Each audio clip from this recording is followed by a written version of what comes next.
Protégez votre voiture avec ZAP. Les garages préfabriqués en béton.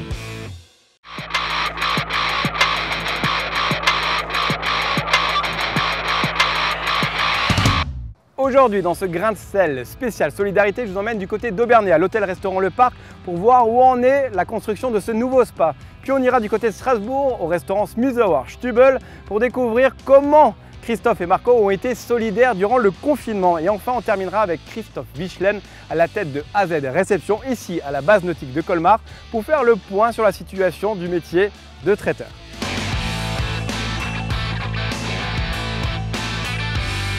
Maxime, on est à mi-juin, le confinement est passé, nous en sommes dans ce pharaonique chantier. Bon, on est sur la fin, Nico, hein, enfin. Après 3 ans de réalisation, on est sur la fin du chantier. C'est venu il y a à peu près 7 ans maintenant. Ça s'articulera déjà sur un monde aquatique, plusieurs bassins interconnectés par des labyrinthes d'eau, plus d'une centaine d'attractions aquatiques, des cascades, des jets. On va scénariser sur certains univers aussi. On va immerger le baigneur dans un univers qui sera à même à découvrir. Et chacun fera son voyage initiatique dans ces 330 mètres carrés de bassins, de bains intérieurs, extérieurs. On est à mi-mars, le virus arrive. L'établissement, je crois que c'est une 50aine d'employés. Comment on imagine le futur? On doit réfléchir assez vite et planifier avec les équipes, forcément, moins de 4 heures pour fermer un établissement comme le nôtre. Il a fallu penser donc à la marchandise déjà qui était produite. Ensuite, il a fallu fermer tout cet établissement. Et le plus important, ensuite, il a fallu avoir un message avec nos collaborateurs, les rassurer et rassurer aussi nos clients parce que les demandes elles sont venues quelques heures, quelques jours après la fermeture de l'établissement. Et c'est cette planification ensuite sur laquelle on est en train de travailler pour refaire venir les équipes sereinement dans notre établissement, donner encore envie à notre clientèle de découvrir notre établissement pour cette période estivale.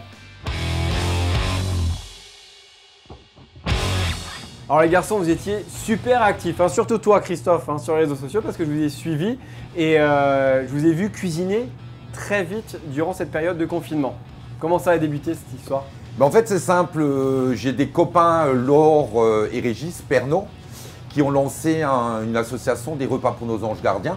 Ils m'ont demandé, j'étais le premier à dire oui, et on a attaqué direct. On a livré les hôpitaux, les crèches, la protection civile. Ça nous a permis de continuer à travailler, de refaire des plats un peu anciens, qui pouvaient se réchauffer facilement, donc bœuf bourguignon, blanquette de veau, des choses comme ça. On mettait ça en barquette, prêt à manger, quoi. Hein. Je crois qu'on a fait 12 000 ou 13 000 repas. Il y a plein de restaurants qui ont suivi après, plein de collègues à moi. Donc c'est génial, c'était une belle histoire, quoi. Donc on a fait une cagnotte qui s'appelle donc des repas pour nos anges gardiens. Les gens ont beaucoup déposé d'argent, c'est bien, ça nous a permis de payer les matières premières. Donc nous, pour les restaurateurs, à part notre travail, ça ne nous a rien coûté. Et en même temps, ça nous a vraiment fait du bien de faire quelque chose d'autre, quoi. Bon Marco, toi en général tu es en salle, du coup tu as basculé en cuisine? Prédisposé à fermer les barquettes surtout parce que si moi je devais cuisiner, ils étaient mal barrés.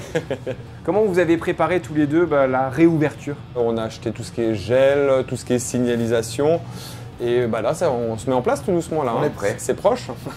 Merci les garçons, à bientôt. Salut Nico, Salut Nico, merci du passage, ciao. À bientôt.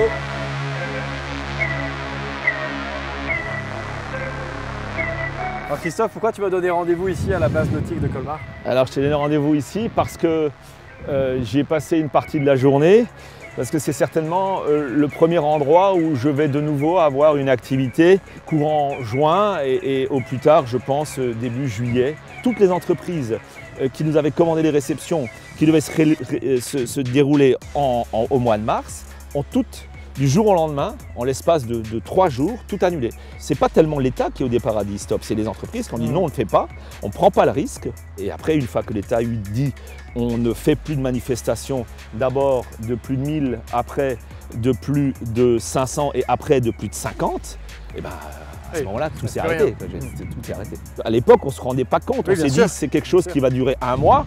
Et au bout d'1 mois, on n'en parle plus. Tout le monde reprend son boulot, quoi. Ton activité, pour l'instant, elle est à l'arrêt jusqu'à... Elle est à l'arrêt. La première réception serait fin août. Un dernier petit mot, la foire au vin. Je rappelle que toi, tu as commencé tout jeune là-bas. Tu avais quoi? J'avais 17 ans. 17 ans. Donc comme j'en ai 58, ça ne se voit pas, je le sais, mais bon, je les ai quand même. Ça fait 41 ans que je faisais la foire au vin. Et là, je ne ferai pas celle de 2020.